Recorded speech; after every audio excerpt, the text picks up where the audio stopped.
The concept of total cost of ownership is one that is familiar to all of us in some area of our lives. Any pet owner knows that this statement is far from true.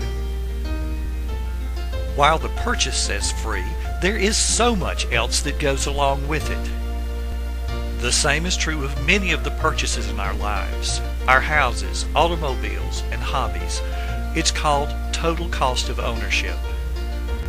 It also extends into our technology purchases. Have you considered the useful life of the device? Where will funds come from to replace it? Will the device require a printer? What about toner for that printer? What productivity software licenses will be needed? And what licenses will be needed to house digital curriculum? Have you thought about all of those? In the Total Cost of Ownership course, we were provided with a spreadsheet which would crunch our numbers.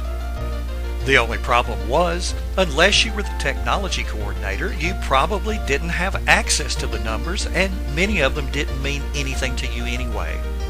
For the classroom teacher or building level administrator, we need something simpler.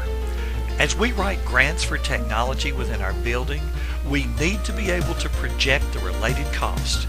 As we spend the funds available to us, we need to know what cost may be hidden. Having that projector is great, but when the lamp blows, will you have the funds to replace it? This project involves a spreadsheet for figuring total cost of ownership, and it's made for classroom use. You are presented with a series of questions.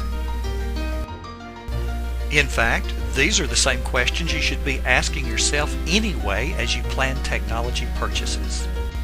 In the yellow squares, fill in your answers.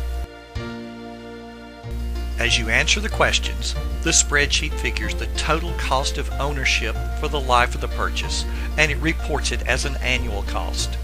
You will see figures for hardware cost, software cost, printing cost, and projection cost. The pie chart shows percentages of each. So why not take the spreadsheet for a test drive? Go to this URL and download it. The spreadsheet is protected, so you're not going to accidentally erase any formulas. That being said, it's not password protected. Therefore, you can look at any of the formulas, and if you're an Excel buff, see if you agree with those formulas and even make changes to make that spreadsheet better. So there's the project. Something easy enough you might actually use it and share it. You can even share it with your students. Challenge them to come up with one that reflects the technology they will be purchasing. Just how much does that smartphone cost? The initial contract is only the beginning, and they need to know it. This is Frank Buck. Thanks for listening.